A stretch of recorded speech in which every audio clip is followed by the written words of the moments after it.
Hey Taurus, welcome to Tourmaline Tarot. We're just going to do a quick general for your week and see exactly what's going on here. What can we talk about with Taurus here? The Fool. Here we go. Going for something. Moving into something else, Taurus. Then we have the Seven of Wands. Okay? This deer's like, yo, hold up. Hold up, please. Like, do you mind? So there might be a bit of like feeling held back or having to justify yourself. But like you're going. Wherever it may be. Taurus is going. Seven of Swords. Yeah. There's that feeling of having to justify yourself. And see this ostrich just looking over his shoulder. I feel like, especially with the sevens there, 2 sevens, you're kind of on the brink of moving into like a new phase of like kind of completing something, kind of finishing something out. Just reading it cold like this, I feel like you do have to kind of justify yourself, or like you feel like you have to, but you might have to do something. I'm not going to say you're being sneaky or underhanded, but you can't advertise how you're making things happen. I think like the less people that know, the better. Like, and I don't mean like you're being underhanded, but it's like, you know, if you are doing something shady, you know you're doing something shady. But I mean, this is more like you have this new start and you feel like you have to watch what people say, what people do, like what they're saying about you. Yeah, so the Ace of Wands. There is an element of like having to keep it close at the moment. So Seven of Wands, why don't people really get Taurus right now? What are we not getting here? The Tower.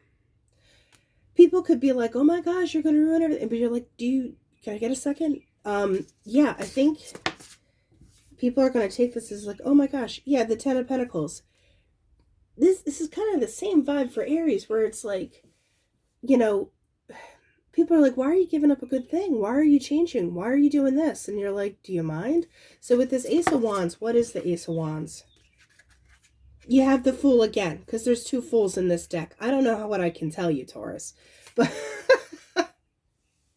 it's the Fool says go. Like, because this one, and if you'll notice the way they came out, this one's like about to jump. This one's like fully off the ledge. You know what I mean? So there's, even if people are questioning you, like, why do you have to do that? Why is this not good enough? Why is this not... Well, let's find out. Why is this second Fool coming up?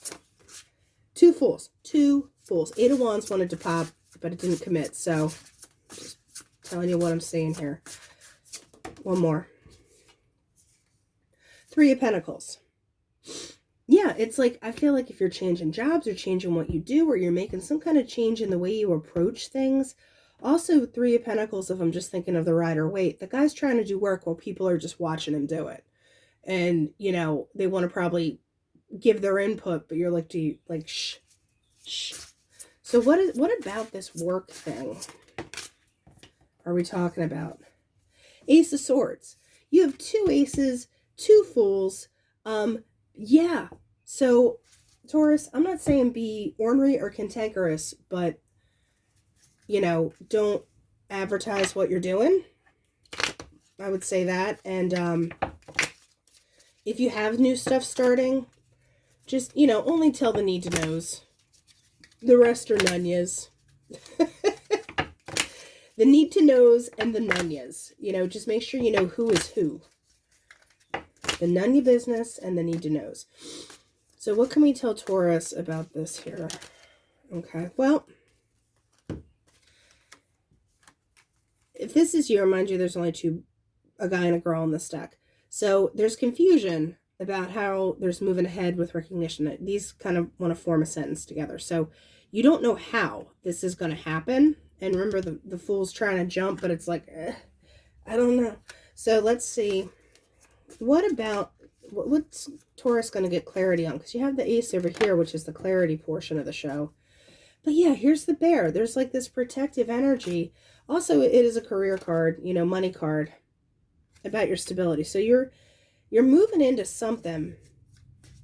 I feel like it's going to be good though, because if you have the Bear, which is a good financial card, there's knowledge. There's something that you're gaining or something that you know that's going to be in your benefit that other people might not. Like this whole thing where you're like, you know, no, here's an opportunity, I need to take it. And it's going to break people's perceptions. Like you're going to, like I said, if people see you one particular way, they're not going to get why you're doing what you're doing. But at the same time, it's like, you know, you're multifaceted, Taurus, okay? So give me one on this home. What is Taurus going to learn and do? What is that about?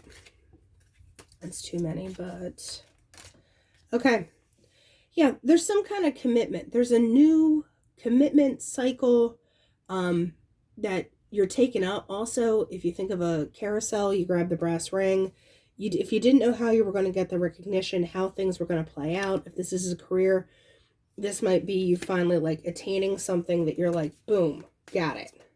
You know, it could potentially be moving with the home card, but yeah, with the swords and the lilies, it's like you can't really fight this is like the fate destiny card.